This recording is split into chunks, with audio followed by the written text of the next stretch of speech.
I would like to call to order the February 20th, 2023 Cabarrus County Board of Commissioners regular meeting. Welcome. It's good to see so many folks with us tonight. If you would please stand and join me in the Pledge of Allegiance. I pledge allegiance to the flag of the United States of America and to the republic for which it stands, one nation, under God, indivisible, with liberty and justice for all. Okay, in lieu of our invocation tonight, if you would please join me in a moment of silence.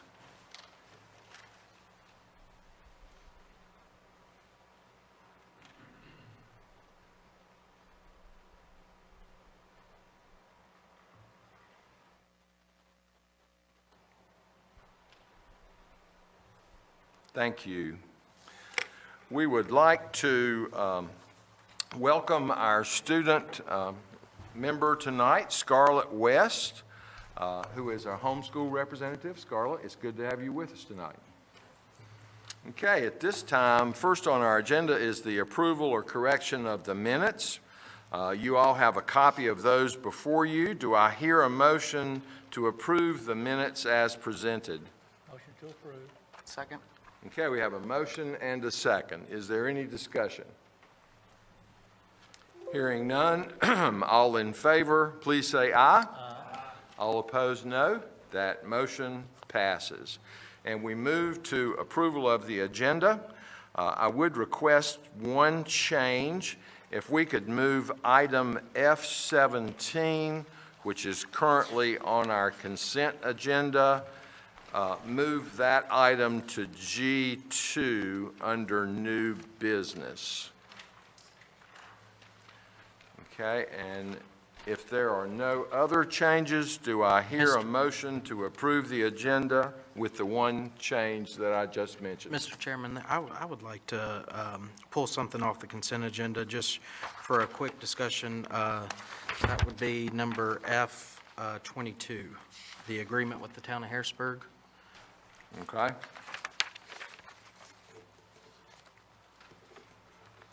And that would, F22 would move to G3.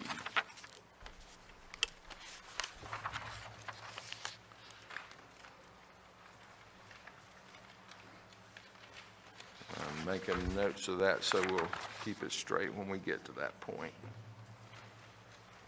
Okay, are there any other changes requested to the agenda? If not, do I hear a motion that we approve the agenda with the above-mentioned changes? Second. Okay, we have a motion and a second. Is there any discussion? All in favor, please say aye. Aye. All opposed, no. That motion passes. And we move now to recognitions and presentations. First up is recognition of Captain Aaron Rankin, and Sheriff Shaw is here with us to lead that. Thank you, Mr. Chairman. Thank you, Commissioners, for allowing us to come before you tonight. We are going to be recognizing 3 Sheriff's Office personnel that will be retiring this month. So it's kind of with mixed feelings of losing what is over 80 years of law enforcement service to Cabarrus County between the 3 of them. So it's a significant loss, but at the same time, I'm happy for them, their families, obviously, the sacrifice they've made. So it's a special time all the way around for them, and but we're happy for them. I keep trying to tell myself I'm happy for them. But first we'll start with Captain Aaron Rankin. Captain Rankin began his law enforcement career in 1993 with the Concord Police Department and later joined the Cabarrus County Sheriff's Office in 2010. Aaron has served in the Patrol Division as an FTO, a motor unit officer, a traffic enforcement officer. And in 2015, he was promoted to sergeant. and in 2016 was promoted to lieutenant. Both of those promotions were in the patrol division. In 2021, Aaron was promoted to captain of the administrative support division, where he was responsible for training and recruitment, the school resource officers, and the civil and records division. Aaron developed the Sheriff's Office in-house driver training program, our FTO program, our basic level training program, our bike safe program, and he was responsible for the establishment of the Traffic Education and Enforcement Unit through our Governor's Highway Safety Program. Aaron has achieved certifications in accident reconstruction, specialized law enforcement instructor, and many others. Aaron has also received many additional awards for being an Officer of the Year throughout his career multiple times. So he's been an invaluable asset with the Sheriff's Office. We're going to truly miss him, but we're truly happy for him tonight, and hopefully he has a long and happy retirement, but I don't think he'll be sitting around. He's got plans to stay busy and go into another career. So we're proud of him and just want to say congratulations, Aaron. Thank you, sir. Appreciate it.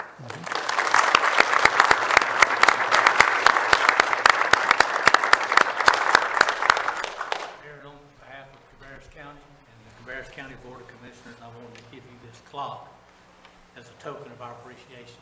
And I've been trying to retire for a long time. I can't quit, so I hope you find something that you enjoy. Thank you so much. I Thank you appreciate very it. much Thank for your you. service. Thank you so much. Appreciate it. And I just want to take a moment to thank the board. Always been a pleasure working in Cabarrus County, working for the citizens of Cabarrus County, especially my time here at the Sheriff's Office, the support the board has always given us. Those of you who have been here as long as I have, I've been around the entire time, thank you, Mike Downs, for always the great leadership and support of the Sheriff's Office, and thank you all for this opportunity. Thank you so much.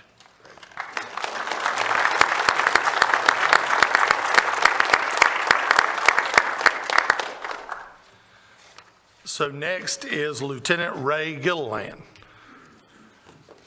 I'll let Ray come up.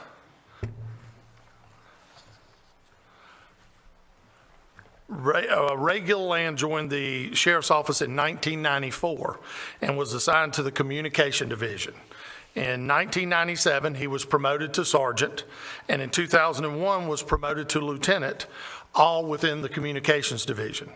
Ray was involved with various projects to include the 911 phone system, radio systems, our computer-aided dispatch system, and mapping projects to assist law enforcement, EMS, and fire department. Ray is also a certified law enforcement instructor in numerous specialty training topics that include physical fitness, first responder, hazmat, telecommunicator, detention, and basic law enforcement certifications. Ray has also served on numerous state and local committees and boards for public safety.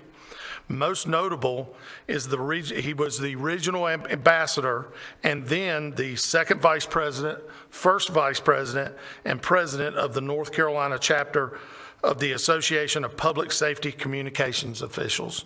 Ray's been a very dedicated employee. Ray has a public servant's heart, and we're truly going to miss him and the impact that he's made in his career in the Communications Division, because Ray's pretty much seen it all, from 911 coming in initially all the way to now. So it's been done through the leadership of Ray, and he's just done an outstanding job. So I congratulate you, Ray, and wish you the very best. Thank you, sir.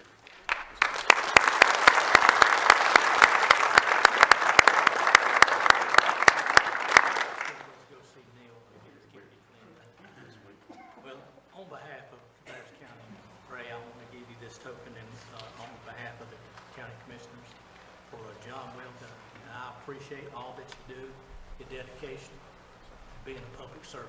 Thank you. We know it's not always easy. We do with what we got, don't we? Yep. I appreciate it. Thank you. Good luck with whatever you do. I, like Captain Rankin, want to thank the board for all the years of the support you've given the Sheriff's Office and me. County Manager Downs and I have worked over numerous projects over the years, and I've always appreciated your support as well. So thank you all. Thank you.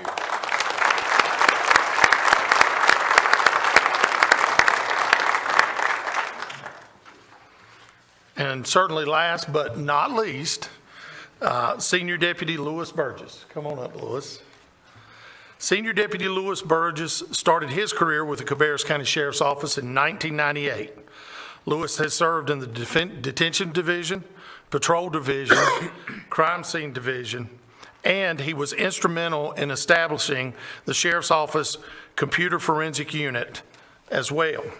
He obtained his forensic certification from the U.S. Department of Defense Computer Forensic Training Center and was a member of the United States Secret Service Electronics Crime Task Force.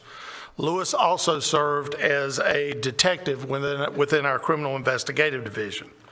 In 2014, at Lewis's request, he became a school resource officer, which I don't think there's any more noble service than being a school resource officer. He was actually the first school resource officer placed at Cox Mill Elementary School.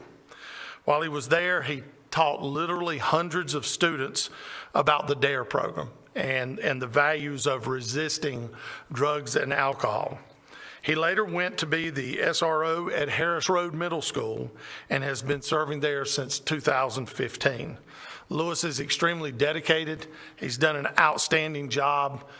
His contribution to the citizens of this county, to their children, is remarkable. So congratulations, Lewis. We're very proud of you.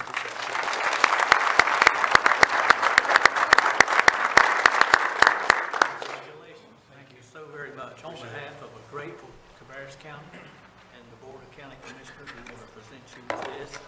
Have to keep track of time. Thank you, I appreciate it. I hope you find things that you enjoy and just have a good time. Thanks so much. You've earned it. Thank you.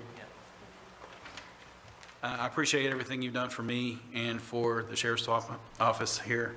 It's been great working for you guys, and this is one of the better places you could ever come to work. And I just enjoyed working here every day, and I appreciate it. Thank you.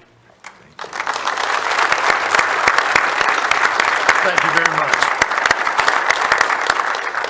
Thank you, Sheriff Shaw, and congratulations to all three of you that will be able to hopefully enjoy retirement. I certainly echo what the sheriff said. It's not a happy time to see good people leave us, but we appreciate your service and hope that it's well earned, your retirement. I think that maybe Aaron's got a jump on you, though. I'm looking at his attire compared to the others, so I think he has gone right into the retirement mode, and that's a good thing. Thank you very much. And so we move now to informal public comments. Public comments are limited to 3 minutes each. We have, I think I've got 7 cards tonight. We will have 2 opportunities for public comments tonight. One is in the general public comments, and then we'll have another opportunity for people that want to speak at a public hearing that we'll have later in the agenda. So if you've turned in a card and you would prefer to wait and speak at the public hearing, just tell me when I call out your name and I'll switch that around. But our first card is from Jeter Anderson.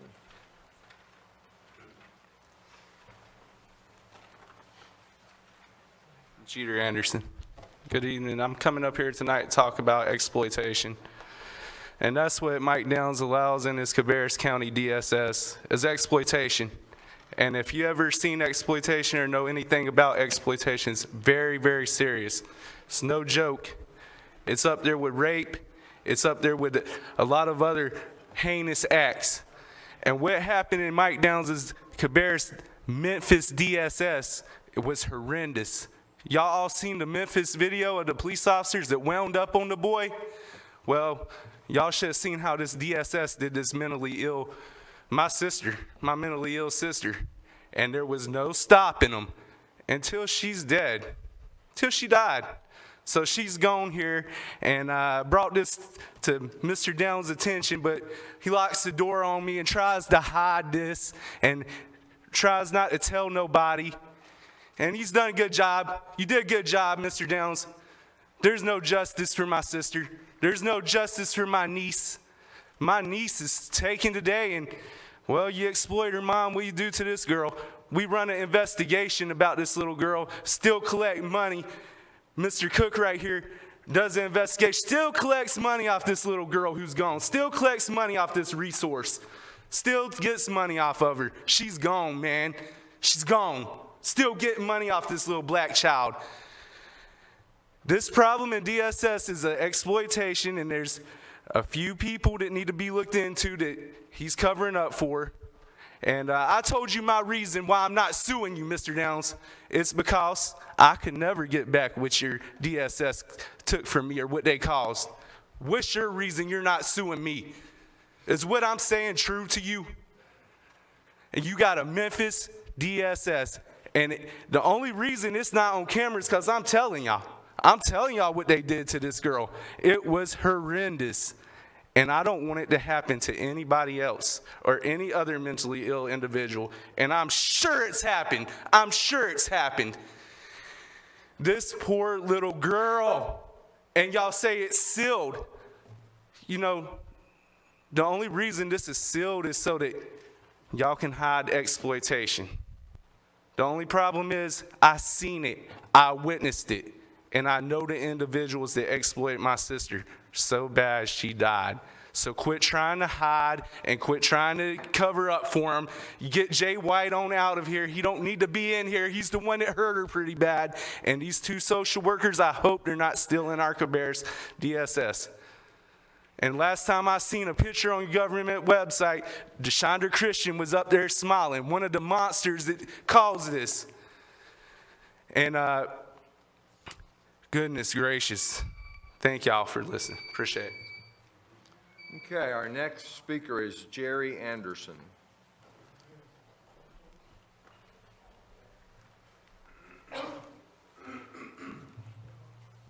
Hi, Jerry Anderson. I just going to speak a little bit. I just want y'all to know I'm a Christian, avid Christian. I don't lie. And I'm okay. The Lord's got me okay with what y'all did to my family. But my military hadn't. I seek justice. And I got a simple solution tonight. I've had simple solutions for all along, and I'll get out of your hair. I didn't call a report in to report my grandchild. That's what people do. They call in and report. I went over there and did an intake to see if they could help my daughter. And surely they know my daughter wasn't 7 years old. They know my daughter had to be 25. But I told them, Erica Sue Anderson, I needed some resources, that she just got different diagnoses, and I needed help for her. And I said, she's a federally helpless child by the federal government. And she just got these diagnoses. I need help with, whatever y'all can do. And I said, she's got a daughter. She loves her to death. She's a good mom, what you'd call a mom, because we were the mom, really.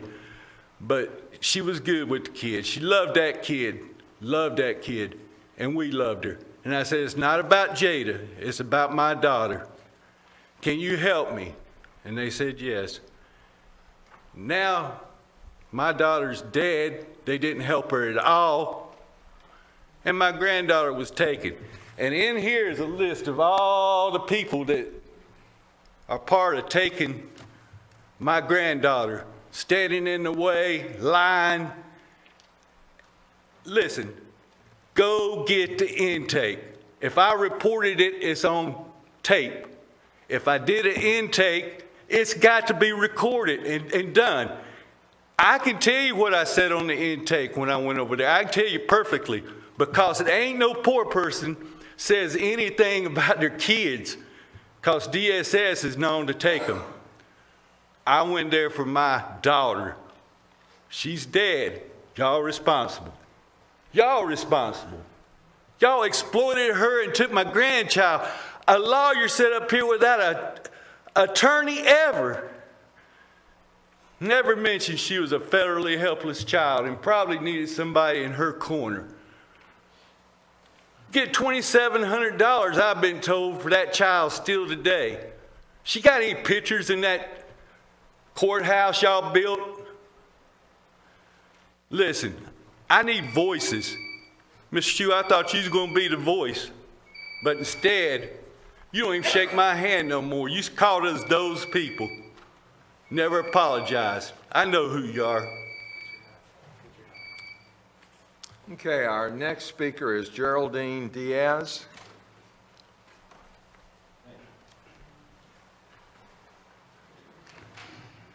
A little high. Feel free to pull that down. Okay. My name is Geraldine Diaz, and Rich Wise asked me to come and read this because he couldn't be here himself. He has a question for Chairman Steve Morris. Why did you not disclose your Gem Theater deal? You are in the process of receiving $300,000 for your stock in Gem Theater, $175,000 for the trademark, and $6,250 per month in compensation for the next 2 years, all from taxpayer dollars. Where are the press releases about this deal? Where are the news articles about the deal? Where are the TV stories about the deal? There have been very many articles and TV stories about Gem Theater over the years. Are you not proud of the deal you made? Steve, you always publicize the things you are proud of. Why was this deal made in secret in a closed session? Why was it approved on a consent agenda without any discussion? Are you keeping it a secret because you were overpaid by your friends? Are you afraid that the average citizens look at these facts of this deal? They may think differently about you afterwards. I think that might be likely. Did City Manager Mike Legg push your sweet deal through because you promised to make him county manager when Mike Downs retires? This is a rumor. Is it true? Did you know buying and selling a public office in North Carolina is illegal? I want everyone in this room to imagine for a moment if Chris Messenger owned the Gem Theater instead of Steve Morris. Do you think Chris would have gotten paid that much money? I don't think so. I think they would have run the lease out and given him notice to vacate the building without any compensation. Section 3B of the county ethics policy requires to publicly disclose the facts of the Gem Theater deal. Disclose the deal, Steve. Are you not proud of it? Thank you very much for listening. Thank you. Our next speaker is Lisa Haney.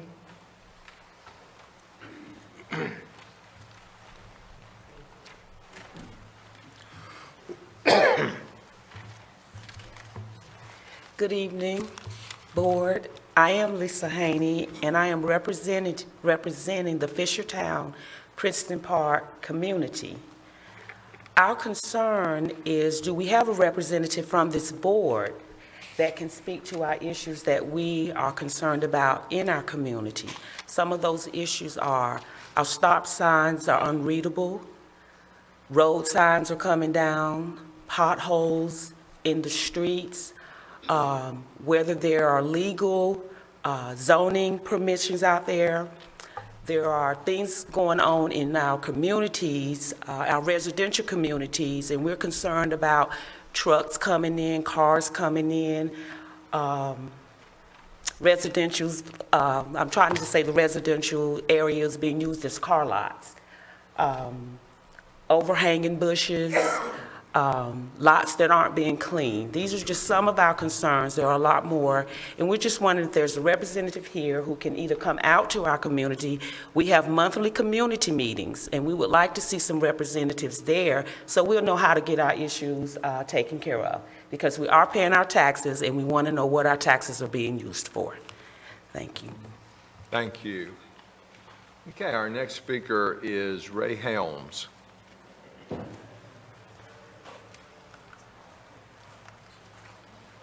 Thank you, Commissioners. I want to speak tonight about tax incentives.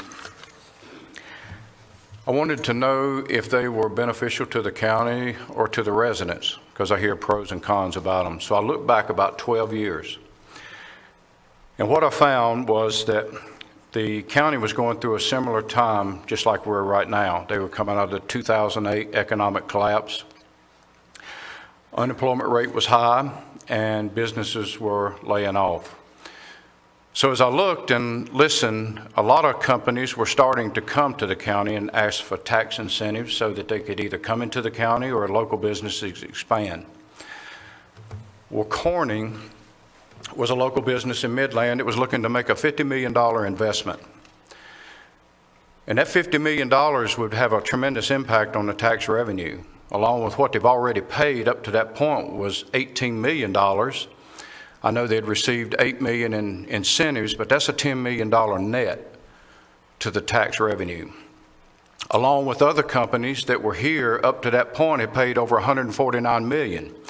Well, that's a big relief off the tax burden for the residents to have to come up with. So I began to look, and the industries that come in, it takes thousands of houses to equal what they pay in taxes. And they don't have the tax or the infrastructure burden placed upon the infrastructure like the schools and the law enforcement and the water and the sewer that several thousand homes would have. And what I learned was that they had two people to vote against that tax incentive that would have benefited the county and Midland as well. One of them was Commissioner Meesemer and one was Commissioner Burridge. And you said, Commissioner Meesemer, that government shouldn't be involved in businesses, shouldn't meddle with it. Also, you said, I quote, that government should not give businesses money. But your business received $133,152 from the federal government. And you can shake your head no, but I've got it documented right here on April the 29th, 2020, you did. And on May the 24th, 2021, you got a letter from them stating that you didn't have to pay it back. Now, that's kind of like a double standard to me, that you say you're against the government helping, but yet you received it. But what that does is place the tax burden back when you reject, just recently, Hendricks Motorsport that had been here for 40 years. And I've looked, millions of dollars they put into the local economy as well as others. So I looked and I see that you're looking to keep businesses from expanding, and that puts the tax burden back on the residents. Thank you. Thank you. Our next speaker is Benny Baker.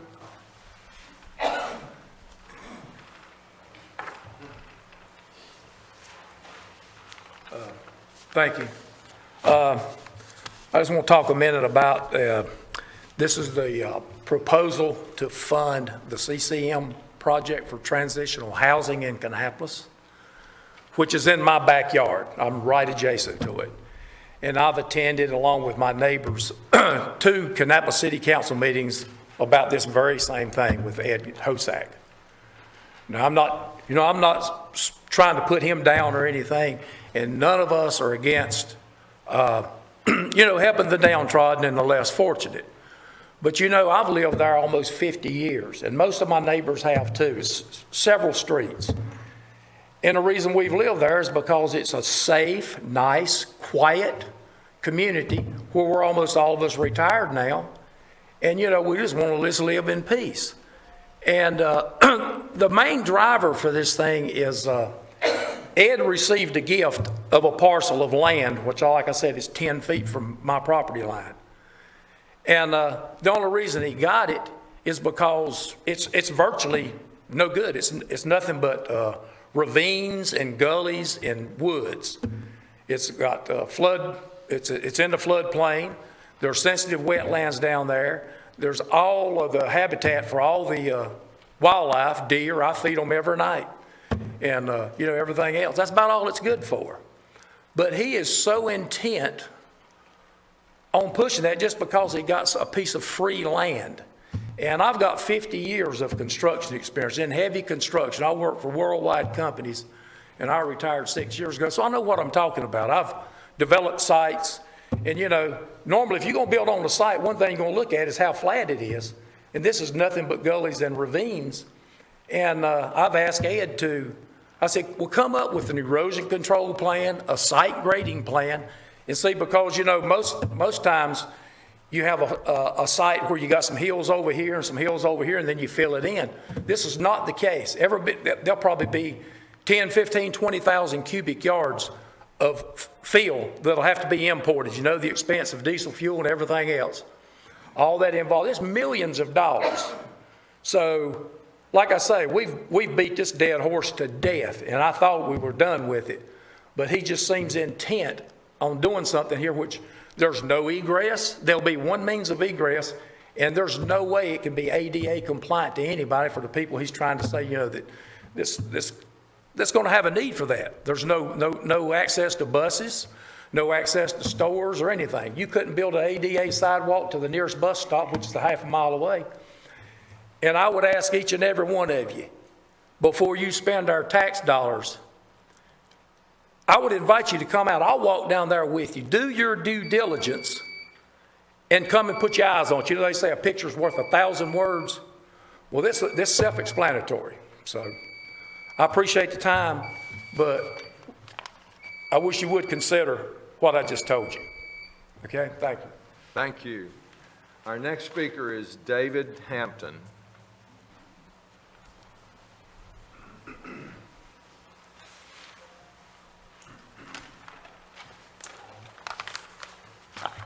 Hi, my name's David Hampton. I'm a citizen of Cabarrus County and also live in the city of Kannapolis. I worked with Cabarrus County for 32 years, the last 10 years being the department head as EMS director. During that time, I also served for 15 years as a SWAT medic with Kannapolis Police Department. So that gives me a vested interest in both Cabarrus County and the city of Kannapolis. And I want to respond to a few comments that I've heard listening to some meetings recently. One of them was that the Midland ambulance is pulled out of Midland to Mount Pleasant when the Mount Pleasant unit goes out. That's not true. That's not part of the protocol. It hasn't been. It wasn't when I was director. It wasn't after I left, and it's not the current policy. Being an emergency unit, now those trucks can go pretty much anytime, anywhere, but as a routine standby, they don't pull that truck out for that purpose. The fare was another comment that I heard. Mr. Meismer made it sound like that Steve Morris pretty much did that on his own, which I know better than that. He also made the statement that the COVID was over, and it wasn't over. Being in the medical field, my wife's in the medical field. When I first heard that the fair had been canceled, I was mad. I felt like it should have went on. And then my wife said, think a minute. And she said, we're still seeing as many cases as we had been seeing at that point. And so I got to thinking, if the county would have went ahead and opened the fair, what would have happened if there had been a super spreader come out of that fair? Maybe it wouldn't have happened. But what would have happened if it would have? Then the county would have been responsible or held some liability there by having it open and by, again, having a super spreader. During the past 8 years, the county has ran well. Check with the departments, check with the department heads. Everything has ran smooth. One of the issues that I've heard was with the county manager and some plans to dismiss the county manager. If you want to talk to the county manager or find out about his performance, check with the department heads. That's who works with the county manager, okay? The department heads and the departments are what run the county, not necessarily the commissioners or the county manager. We depend on that support, but the support is from the departments. Talk to them if you want to find out how the county manager's doing. Commissioner Meismer kept talking about tax increases. Do you actually know the real numbers? I want to know real numbers. When you start talking about, back in 2014, you started talking about numbers, and I did some actual computing because I didn't have any idea what it was. And if somebody, if somebody had a $150,000 house, they actually were only paying $23 difference for a year. Just real quick in closing, I'm tired of hearing everybody get Mike Downs, Steve Morris, Commissioner Shue, getting downed at every meeting. It's getting old, okay? There's a lot of things that I could go on with. I guess I'll have to come back to the next meeting and finish what I've got to say, because I've got a lot more to say. Thank you for that time. Thank you. Our next speaker is Lakeisha Steele.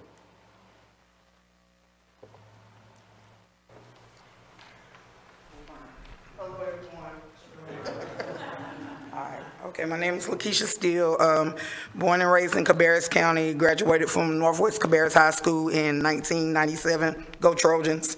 And what I would like to say, basically the homeless population here, it's increasing. I know my son, he was working at the McDonald's up by the mall. I know they have like I guess you can call it a tent city.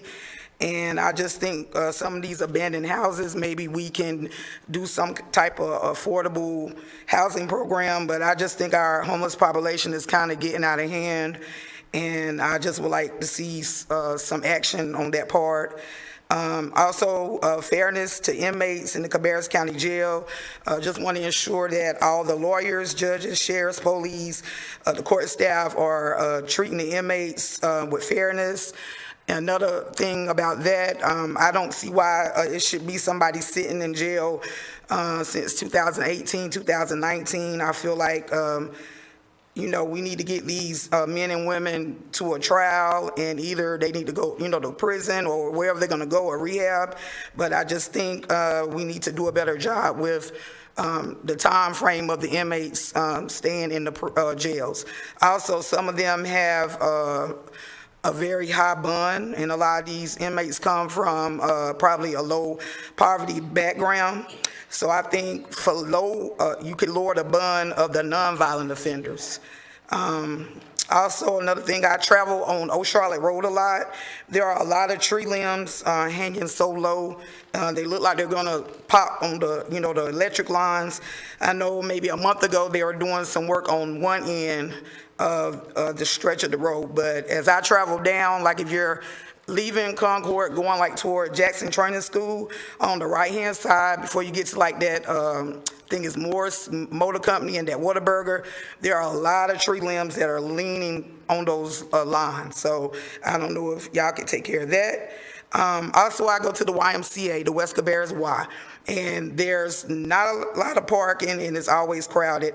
I want to know if you all could get a second Y, maybe a South Cabarrus Y on Branchview 3, because I see that there's a sign that says land for sale. So that's another thing I wanted to bring up. And benches or places to sit at the bus stops. I see a lot of people, especially in the summertime, they standing like an hour at the bus stop. I know one day on Church Street, I seen a lady faint. Just standing at the bus stop, I'm at the light, she just falls down. So I think that we could get like a covering to the ones that, could get the covering, or either like a little bench for the people that ride the bus to sit on. And also, I love Cheesecake Factory, and I'm tired of traveling all the way to South Park. We need to get a Cheesecake Factory here. Come on now. Thank you. Thank you. And that concludes all of the cards that have been turned in. So we now move to our consent agenda. Commissioners, you all have a list of those. These are all items that were discussed in detail at our work session 2 weeks ago. And of course, as you know, we have removed 2 items from that, which is number 17 and number 22, and moved those to new business. So do I hear a motion to approve the consent agenda with the changes I just mentioned? Motion to approve, Mr. Chairman. Okay, we have a motion and a second. Is there any discussion? Okay, hearing none, all in favor, please say aye. Aye. All opposed, no. That motion passes. And we move now to new business. First up in new business from Planning and Development is the 2023-2024 Community Development Programs. And we have advertised a public hearing on those, and we will hear from Assistant County Manager Kelly Sifford. Thank you. So we do have a number of items wrapped up in this one item, so I wanted to see if you had interest in trying to separate some of this to expedite and clean up the conversation for the public that's here. All of the items except the home program on that item just need approval from you, and those are all for the viewing public, and those here for existing housing. So going in and doing weatherization, heating and air repair, ramps, grab bars, things like that on existing housing, and Duke money additionally for that. So those are all existing housing and nothing to do with the project, the Grace Place project. So if we could dispense with that, and then we'll move to the next phase.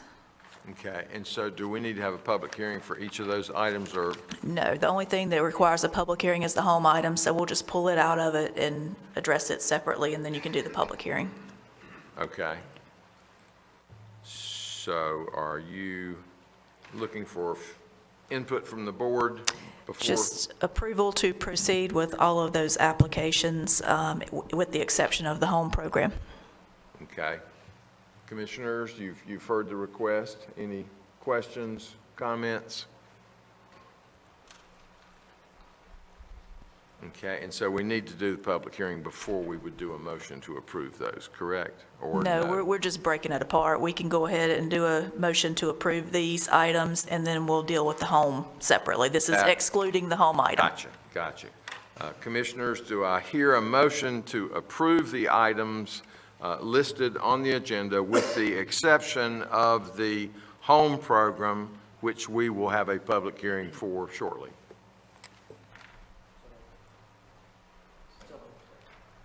Okay, we'll have a motion from Commissioner Strang, second from Commissioner Workman. Okay, any discussion? Okay, all in favor, please say aye. Aye. All opposed, no. That motion passes unanimously. Thank you. Okay, so we're going to talk about this. I think I'll just do a recap for you of this project so that we're kind of up to speed, and then you can do the public hearing and hear what the citizens have to say.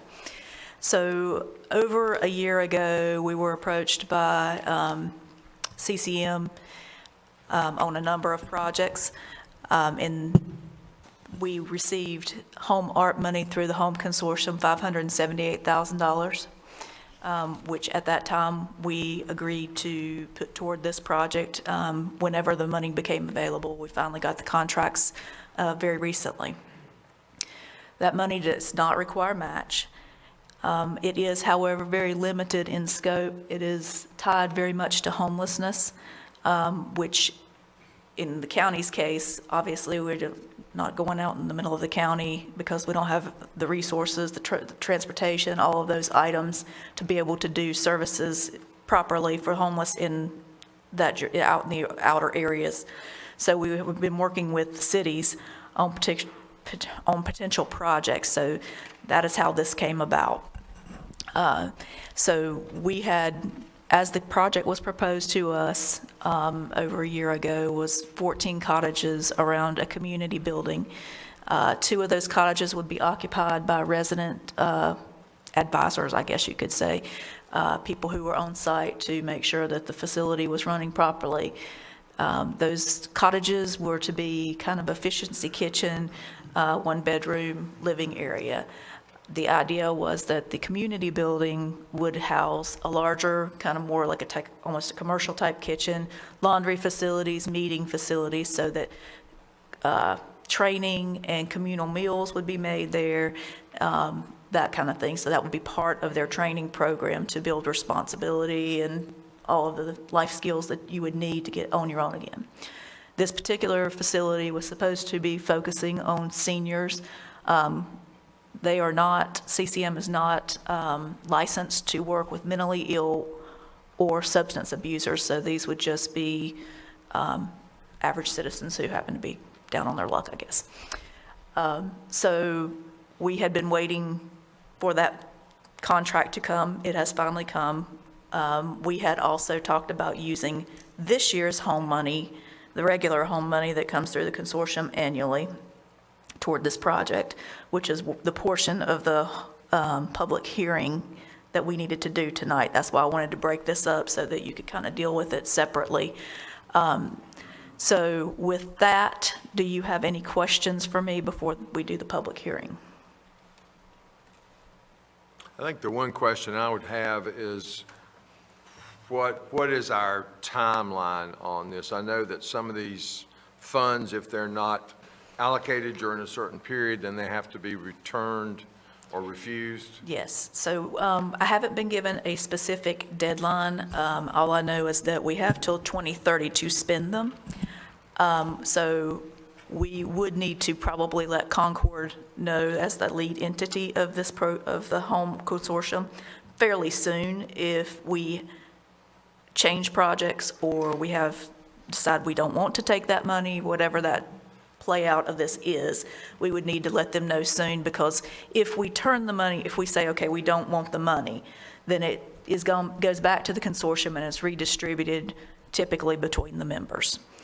If we want to keep it in Cabarrus County, then more than likely we would need to work on a project with one of the cities in order to carry it out, because again, it's very tied to homelessness, so we would need to work with them to be able to do something in that way. What is the amount of the funds? It's $578,000 for the project, and I think there's, I'm not exactly sure, I can't remember off the top of my head, maybe $50,000 in admin money.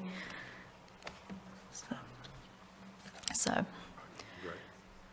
Kelly, the question I have, these funds, or this project here, is it site-specific? I mean, what I'm talking about, this, it says the property is located for this project on Kilo Drive. So, yes and no. I mean, so what we had initially done was go with that site. That was the property that they had. It was zoned for it. As far as density and all that, there are some issues about how they want to do the project, but could they do it today as it is? Yes, they could.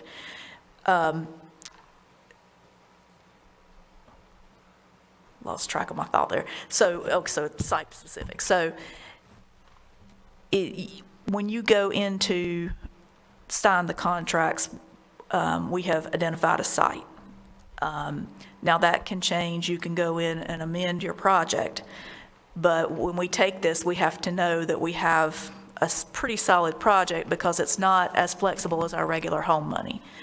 Having said that, at the point that you're locked in, so to speak, with that site is when we would sign contracts with CCM, because, and actually you're starting to spend money on the site fairly soon, because in this particular case, with this particular home art money, we have to do the environmental review. And I say we, I mean Cabarrus County.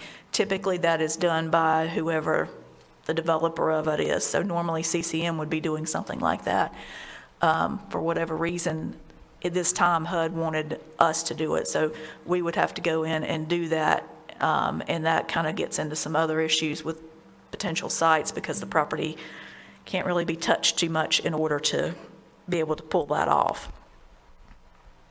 Well, it seems like it's a complicated process, especially when you mention HUD. Yes, it's more complicated than you know. That sort of complicates things. Well, I mean, not saying that in a negative way, but it does. But it seems to me like, just my thoughts, if there's no real rush, you got so much time that, based on the speaker that we had tonight, that site may not be a suitable site. And I wouldn't want to see us accept a site just because it's given or lesser price or under that, just to get these funds. I'd like to see us get the funds, but I don't want to see it tied to a specific site, especially when we got 3, 4, 5 years to decide. Well, that's just my little 2 cents. The money has to be expended by 2030, so whatever we accept it, we just need to make sure that what we have time-wise is doable by that point. We don't want to get into a project and then not be able to finish it in time. So that is the main thing with it. We do have some time, and, it is an option for you to delay till next month and give me a chance to look at other potential projects that might be doable within that time frame.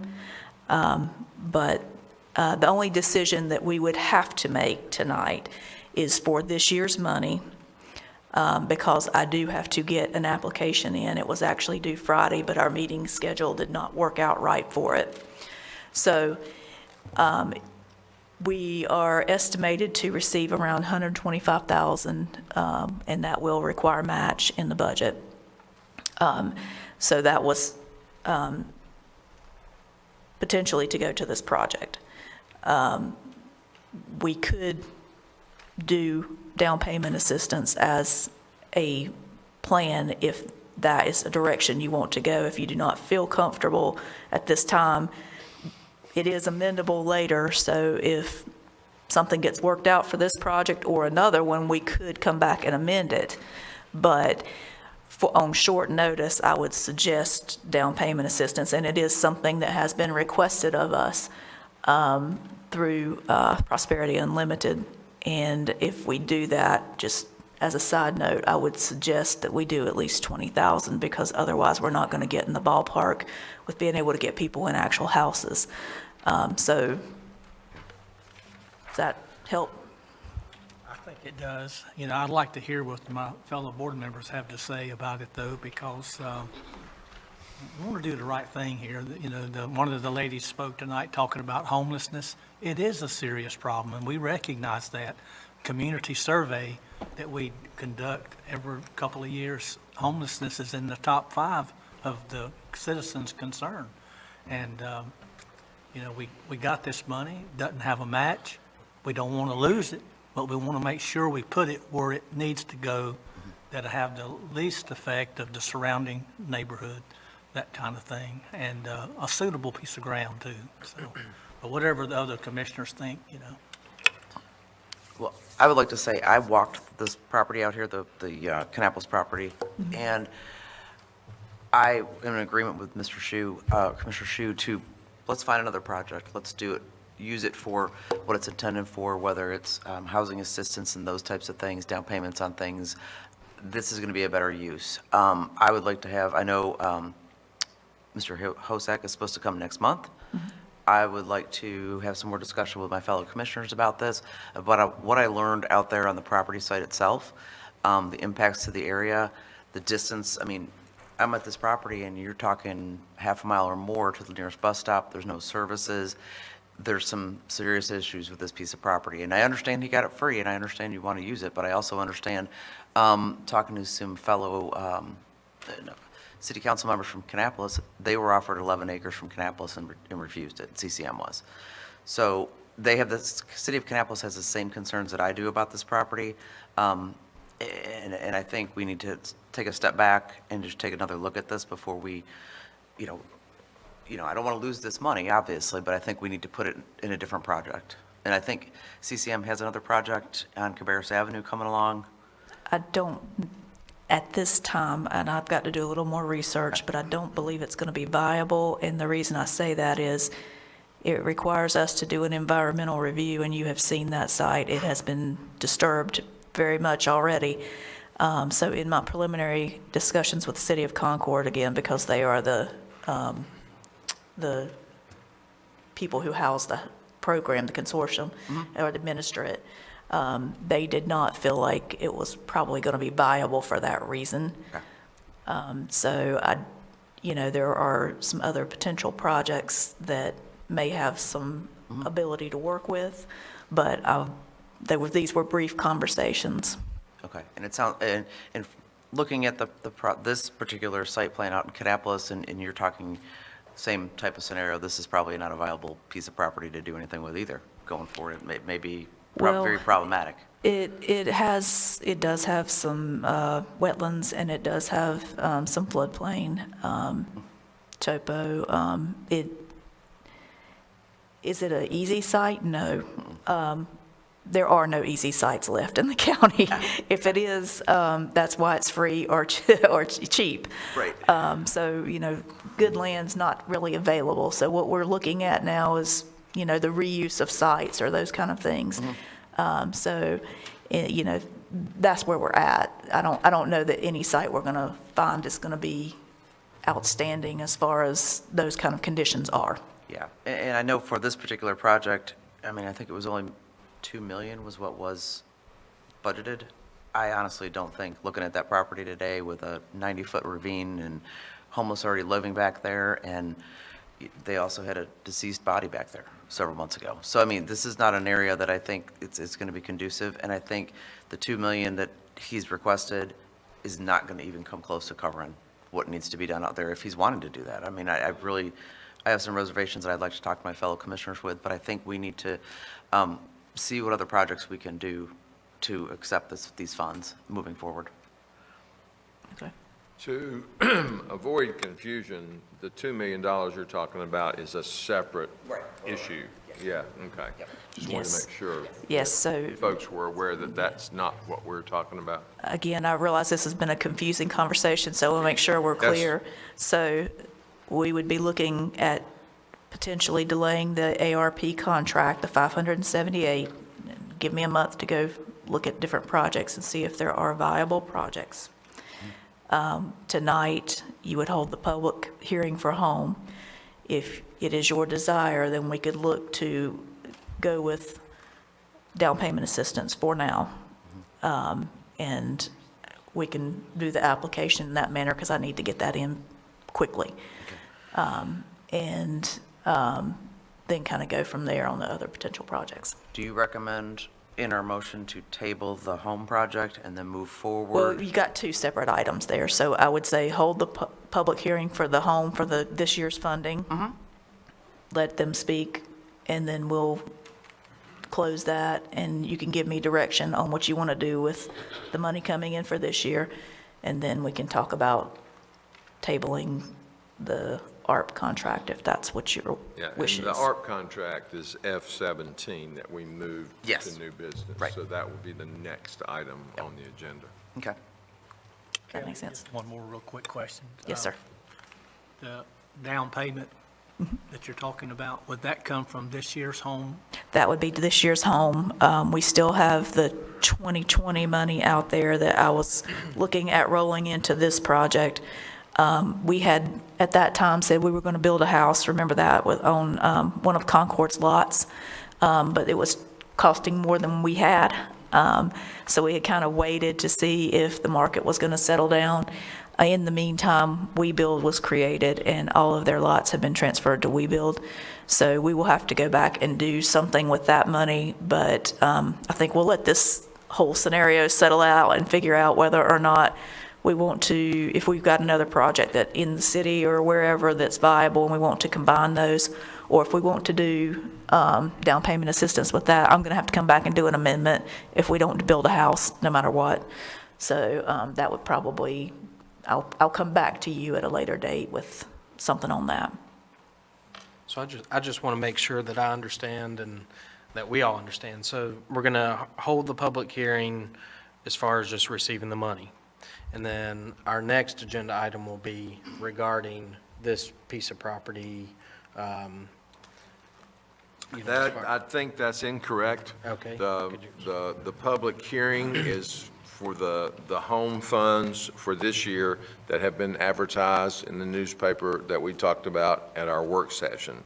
The other item, which was F-17, which is the home ARP contract, is a separate item that we can discuss after we hear the public input. Okay. And That's- that is that's what- also. That's unrelated to this project that's being proposed. Could be related. Okay, so let me break it down a little bit better here, because I know this has been a very confusing conversation. So the public hearing would be for roughly what we've been told, 125,000 plus the match that we would have to put in. We did not propose match initially because that was something that CCM was going to bring to the table if we did theirs. So we'll have to put match with this. So that would be if you so choose to do the down payment assistance. So that would be just for that, and that's it. That was proposed to be part of this project, but if you don't want to go that route, then I would say, let's do down payment assistance.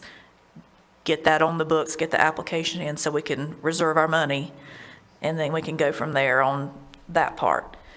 The second part is we got the contract for the ARP money, the 578. I want to make sure we have a viable project, because if we take the 578 and then we, for some reason, can't come up with a viable project in time, doesn't really look good for you to take money and then give it back to HUD.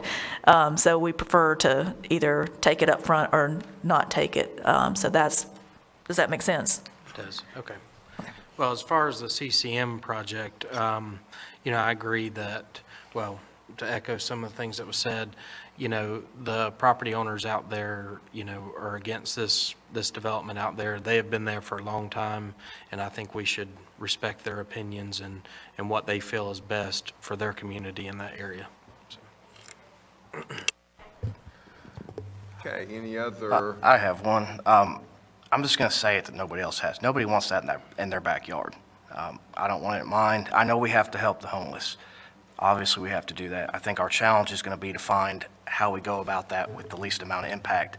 What Mr. Baker talked about, they've been there 50 years. That is a well-established neighborhood. It's elderly, it's retirement. I'm personally not comfortable signing off on something like that. So as far as I'm concerned, I think we need to find a different project for that. No doubt we need to help, but I'm not comfortable sticking in somebody's backyard like that. And like Commissioner Strang said, the issues out there with the levels, and I would love to take you up on your offer to come out and see that. Okay. All right. So I would love to take you up on that. And I understand that they're not, my other concern is I understand that they're not equipped to deal with mental health and to deal with that. But what starts off as something isn't always how it ends up. Mm-hmm. And that would be my concern, putting that next to a neighborhood like that. So I'm all for finding different funds to do something else with it other than that. Okay, any other comments or questions? No. And if I understand you correctly, if we use this for down payment assistance, we'll be actually doubling the amount. 125,000 will come from county funds, and 125,000 would come from home funds. It's just 25%, so. Oh, it's a 25% Yeah, it's like 30, match. Okay. 30,000-ish. I'll have to Okay. run the, I mean, Okay. we never know exactly until we get the allocation, because this is an estimate. Right. But they're estimating for us to get about 125,000, so it's 25% of that. So it's not a huge amount. It's just, I wanted to make sure that you were aware of that, because that was a change in what we were planning with CCM. They were bringing the match in this case. Before I could vote on anything regarding, down payment assistance or any sort of other program like this, I'd want to see more information. I just can't vote on that as it's proposed tonight. I don't know any of the details. I don't know what's the qualifications, the details. So, as I said, the CCM project, I agree with the residents out there, but before we just totally change to another project, I would want to know details. Okay, well, if I understand correctly, that's the one you had the application due on Friday, Yes. this past Friday. Yes, correct. So, do I understand correctly that we have to make a decision on that or refuse the funds? Yeah, pretty much. I don't think we have a full month to be able to Right. get that turned around. I can ask, but Yeah, so I would propose that we go ahead and conduct the public hearing, see if anybody else has anything else to say, and then we'll have that information on hand as we continue the discussion. Is everybody agreeable to that? Yeah, just one, Kelly. Yes, sir. Can you explain, the 578 is going towards the CCM project, or would be potentially? The 125 would be potentially going to where? So initially, the plan was for both of those to go to that project. It sounds like consensus-wise, that probably is not going to be an option. So the 578, the proposal, it sounds like, is possibly tabling that and coming back with a different project. The 125, we had proposed to be part of this project, the CCM project, but what I'm suggesting is that as an alternate project, that we potentially do down payment assistance, because I think it's something that has been requested and something that can be done fairly easily. Just to help you understand, there is income-based HUD requirements. The people who go through programs here in Cabarrus County, most of them go through Prosperity Unlimited. They do down payment, homeowner training, budget training. They're a HUD certified training program. So they teach people how to save. They go through, sometimes, it varies the program length for individuals, because it may be that they're ready in 6 months, or it may take them 6 years. And they actually have, I don't know if they're currently doing it, but in the past they had programs where if people saved a certain amount, HUD would match that amount as down payment to help with their down payment. So the money is secured with a deed of trust on the property. It's second to the original mortgage. And if they move, sell the property, whatever the case may be, before that time is up, then they're required to pay back usually a prorated portion of those funds. So that's how it generally works. What happens if the property goes into foreclosure? If somebody doesn't pay the mortgage after this? Yeah, we get whatever, if it's however much, the first mortgage gets its part, and then we would get our part. Okay.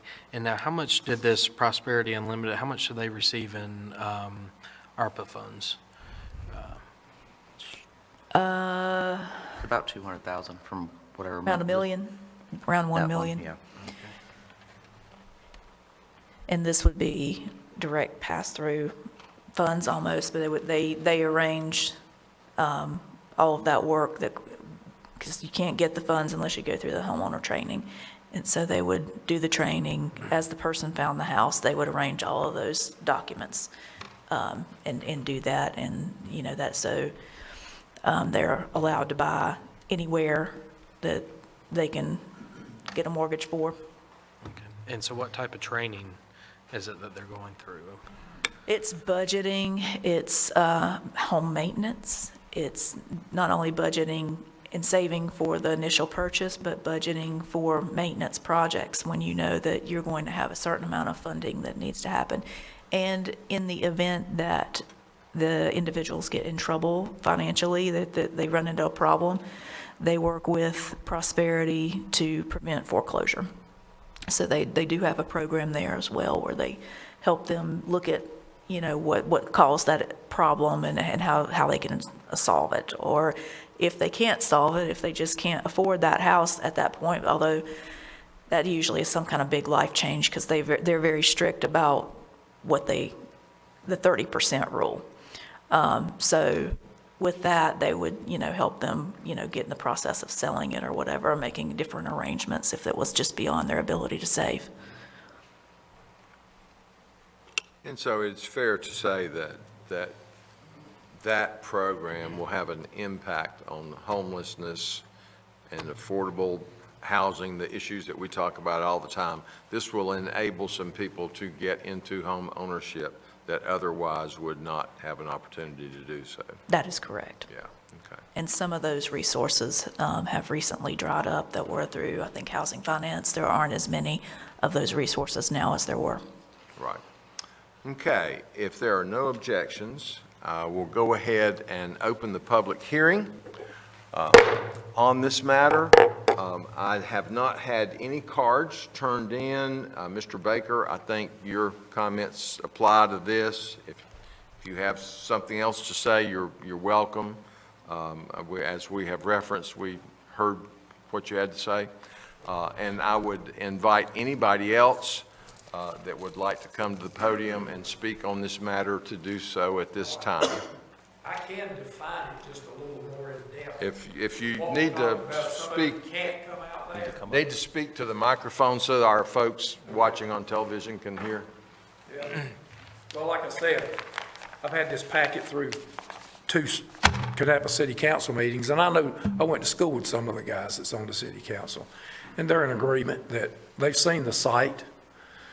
And I mean, you know, like, if you had an unlimited amount of dollars, yeah, you could build something out there, but my God, it would probably take $4 to $5 million just to get a building pad. And I had asked Ed Hosack, I said, Ed, I said, all you've got is just a handful of architectural renderings, sketches.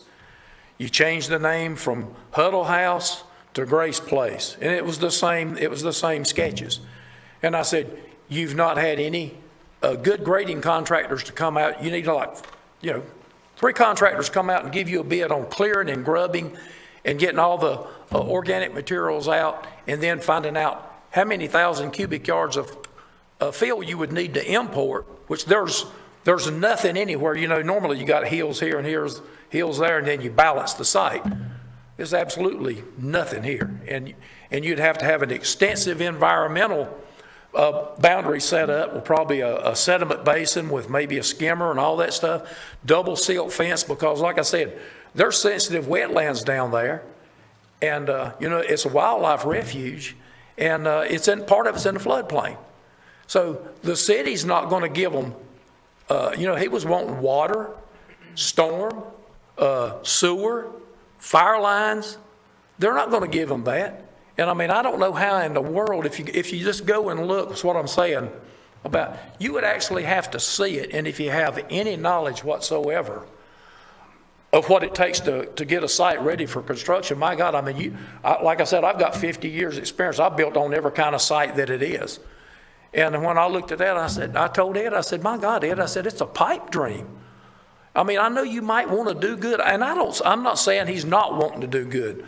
But as far as I'm concerned, he has an arterial motive for wanting this money. I can't for the life of me see trying to just throw away millions of dollars just to try to get a building pad in place, and then you still have nothing. And then, you know, you got the school just right around the corner. And I don't have to tell you guys, you know what's happening all over this nation with homelessness and drugs and everything, lawlessness.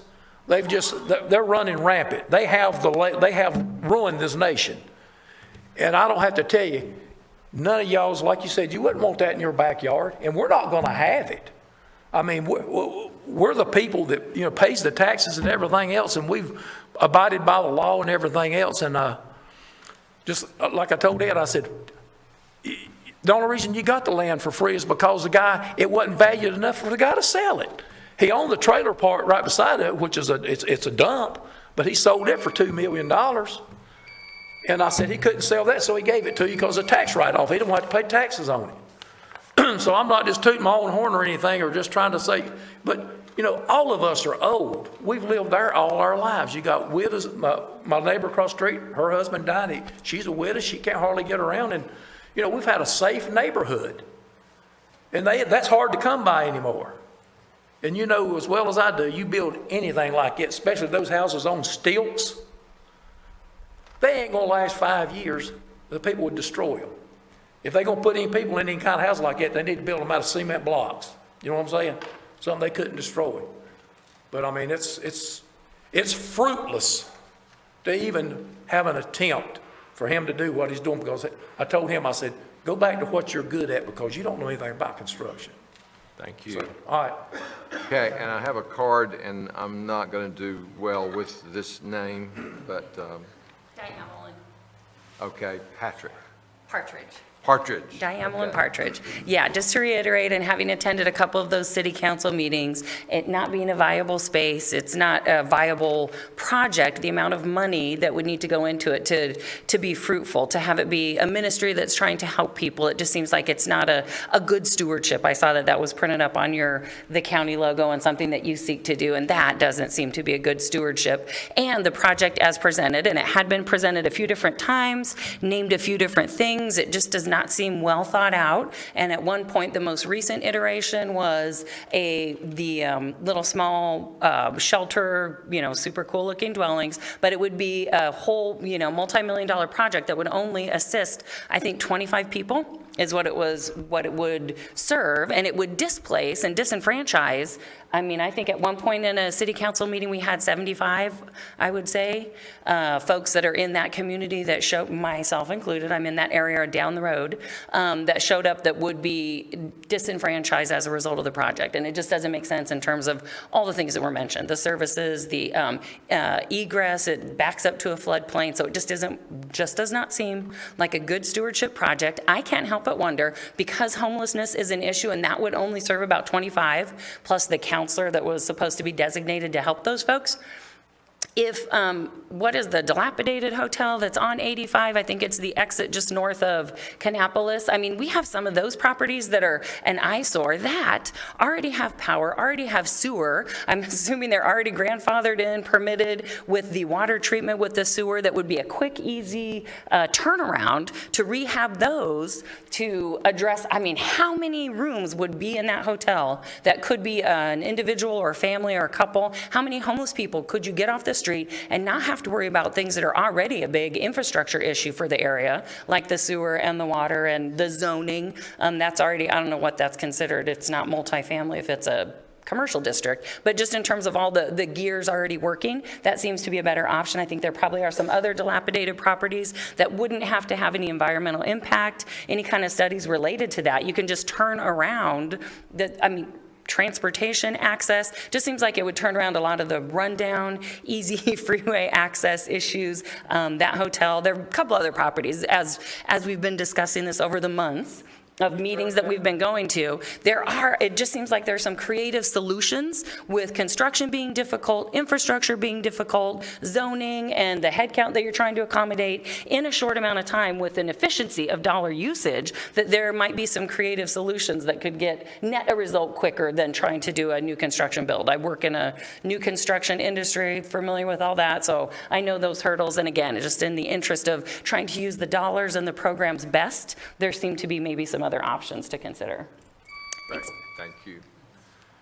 Okay, and I have another card, and I'm not going to do any better on this name probably, but Angie. Yes, Noble. Angie Noblezada. Thank you. Hi, I live literally across the street from Kenlo, and first of all, I just want to say thank you, Commissioner Wortman, for being honest in your opinion, saying that you wouldn't want this in your backyard. We live with my mother-in-law, who is 76 years old, and I would not feel comfortable leaving her by herself with this project, with these people who are going to be living here. Nobody even said about what's going to happen to our property values if this is here. I'm thinking safety-wise. I have 2 children at home.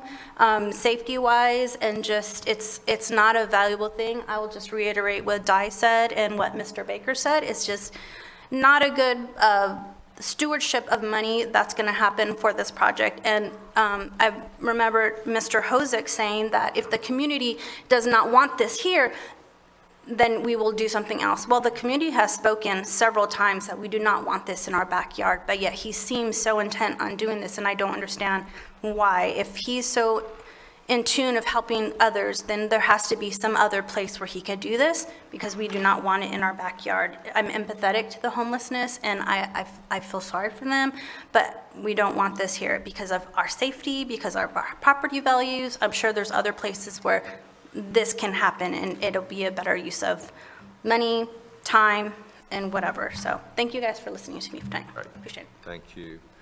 Have a card from Jim Quick.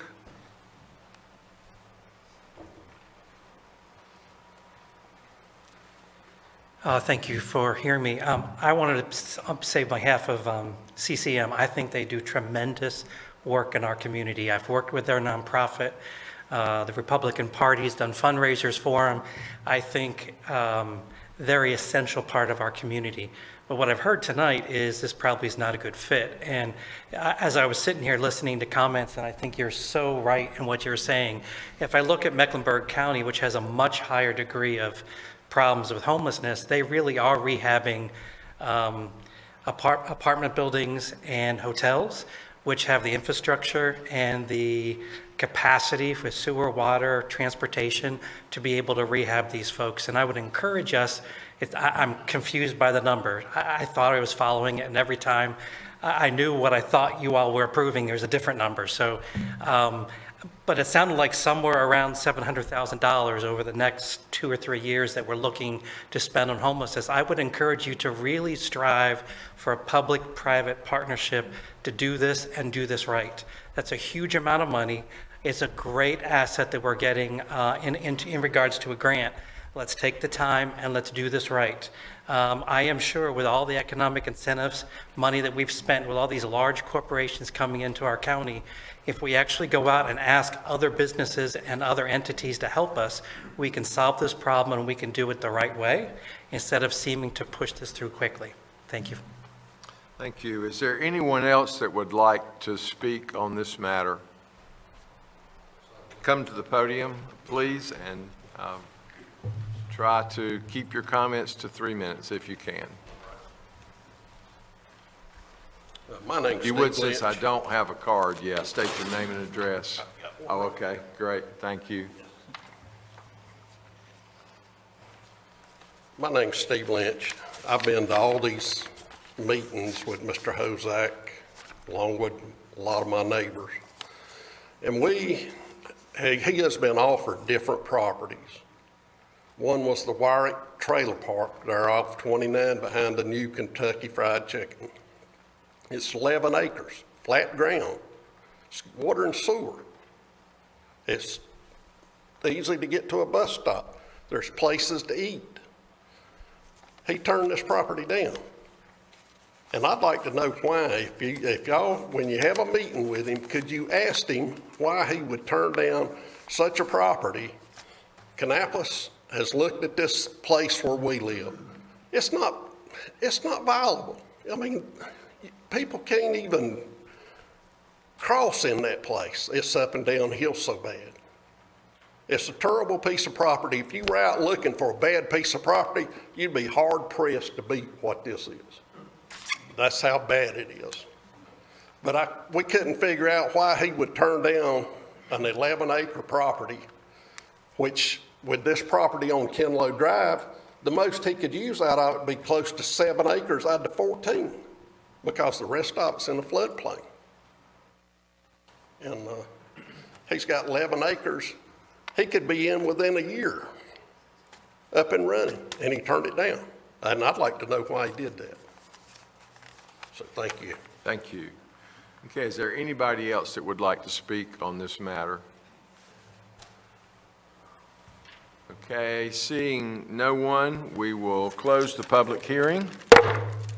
And commissioners, now we can have further discussion, or if someone is prepared to make a motion on this item.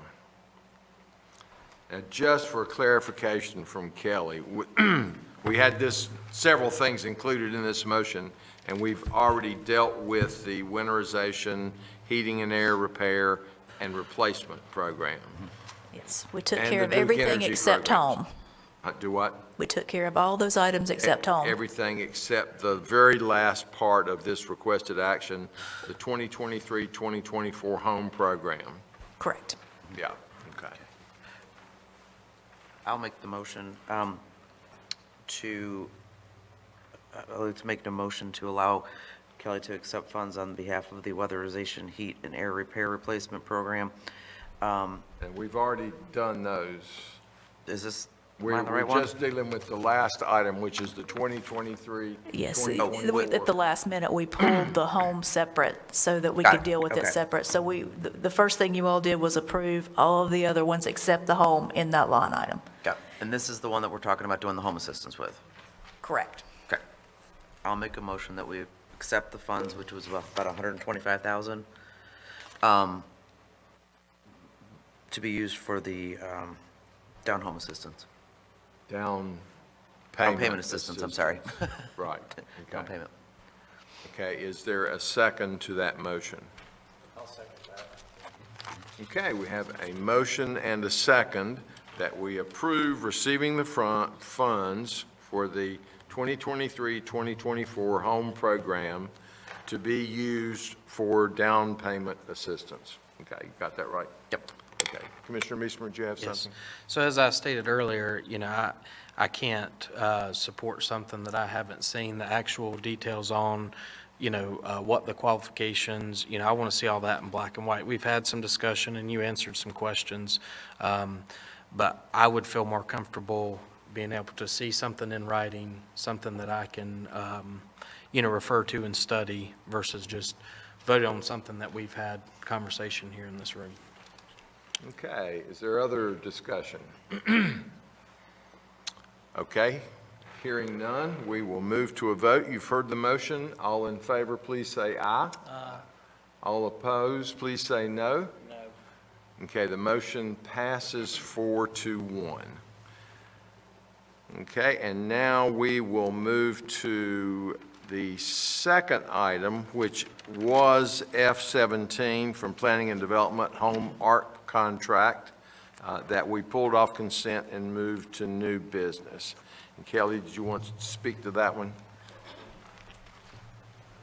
So at this point, I would recommend tabling this until next month, and I will attempt to come back with an option or a couple of options on projects if I can find something that seems to be within those regulations. These were additional funds that were also directed towards that project, that same project. Yes, the 125 was what we were going to direct toward that project as well. So we've got that set aside for down payment assistance Right. at this time. Unless we come up with a great project and you want to do an amendment and we can move it to that. And what's our time restrictions on that? So the 578, they weren't real clear, but they said another month would not hurt us. Right. With the home money, we can do an amendment, the regular home money, the annual home money, we can do an amendment at any time. And like I said, we'll probably have to do one anyway on the 2020 money because we are not going to have property to build that house on. So I was waiting until all of this settled out to figure out which was the best way to use those funds. So, and we haven't got the contract for these funds anyway. So this is just kind of setting it up. We're required to submit the consortium is required to submit an action plan. And so the action plan submitted, HUD sends it back with approval or any changes that they need to see, and then we get those contracts. So it would be probably maybe November, December before we would actually get contracts for the 125. So that gives you any, I know this has been it's very complicated and convoluted, and I realize that, and I apologize. Always is. Did you have something, Commissioner? Yeah, so just so we're all aware here, this that we're getting ready to vote on potentially tabling, and you come back with another project, just so everybody in this room is clear that we're not going to be funding the CCM project. I just want to make sure, and well, Yeah. I think that's been the consensus, but Yes. if we vote to table receiving these funds until you come back with another project, Yeah. I just want to make it clear for everybody in this room that that their voices have been heard, their concerns have been heard, and just because we vote to table something doesn't mean that this will come back up to. Correct. Okay. We Just will wanna make sure. bring back, and then, that I will attempt to get something to you at the agenda session, but I'm going to be scrambling around trying to find options. So we'll do our best to get something to you there. But I will, either way, when I find out viable options, I'll try to get some information out to you so you'll have something to look at. Okay, based on your comments and the schedule you've talked about, I would move that we table action on former item F-17, which is the home ARP contract, to our March work session. Correct. With the provision that if there's not time available then we will have the option to extend that if you need to. Correct, and I will work with the city to make sure we don't exceed our timelines. Okay, great. Do I have a second to that motion? Okay, we have a motion and a second. Is there additional discussion? Okay, hearing none, all in favor, please say aye. Aye. All opposed, please say no. Okay, that motion passes unanimously. Thank you. Okay, and we move now to item that was removed from consent agenda, which was F22. That item is Law Enforcement Services Agreement with the Town of Harrisburg, and Commissioner Meismer had some discussion he wanted on that item. Yeah, so, we had discussed this contract in our work session. I spoke with the officials in the town of Harrisburg. They're fully in favor of this contract, as am I. But in reflection of some of our conversations that we had at the work session, there was mention of taking this contract and applying it to the town of Mount Pleasant and the town of Midland. And it seemed that maybe there just wasn't much discussion about that. It was just maybe assumed that that was okay. But as I said, after reflection of our conversation, I just wanted to say, I feel like that we should get some input from the town of Mount Pleasant, the town of Midland, and also from the sheriff. We didn't hear his opinion on that. So, as I said, I'm in full support of this contract with the town of Harrisburg, and they said it's worked out well for them. So I'm prepared to make the motion to pass that. I just wanted to mention that I felt like, we should have some input from the other municipalities before we just take this and apply it to them. So with that being said, I will move to approve the Sheriff's Office contract with the town of Harrisburg. Okay, we have a motion and a second, and if you would allow me to read this and make sure motion to approve the law enforcement services contract and authorize the county manager to execute the contract between Cabarrus County and the town of Harrisburg, subject to revision by the county attorney. Is that agreeable? Okay, great. Okay, is there further discussion on this item?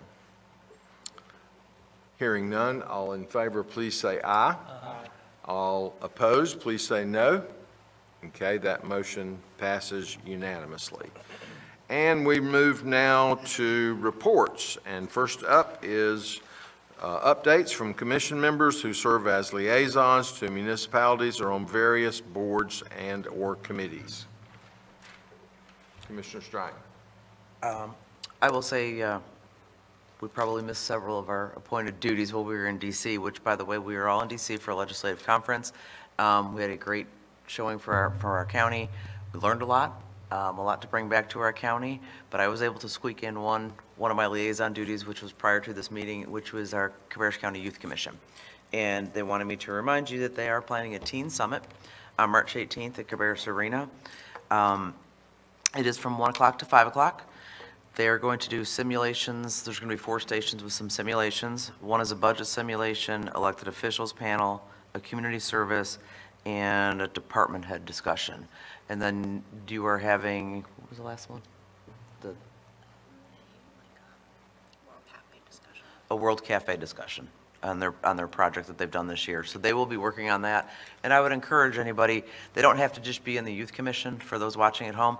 It can be a high school student. It can be your son or daughter that isn't engaged, but you want them to learn a little bit more. It can be anybody that, is a teenager that is in the county. It's not just restricted to youth commission students. We're encouraging students from all of our schools to attend, and we would love to see you in attendance. The other final thing is they are working on their year-end banquet, which is really hard to believe, and is tentatively set for April 24th at 6 p.m., and I'm looking forward to that, but I'm kind of bummed. I'm going to miss you guys in a couple months.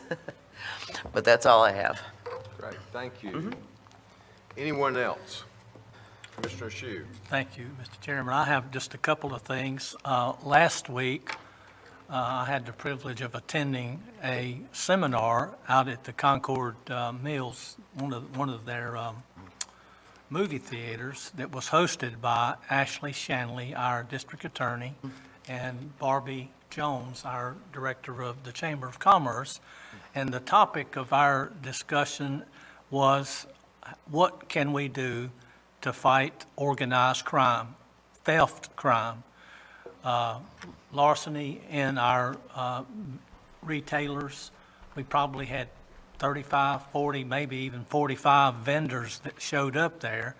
And I tell you, it was amazing to me to hear some of the stories Now, for law enforcement, they see it all the time. They see it on the cameras, this and that and all from the different retailers, and some of the ideas that these crooks come up with.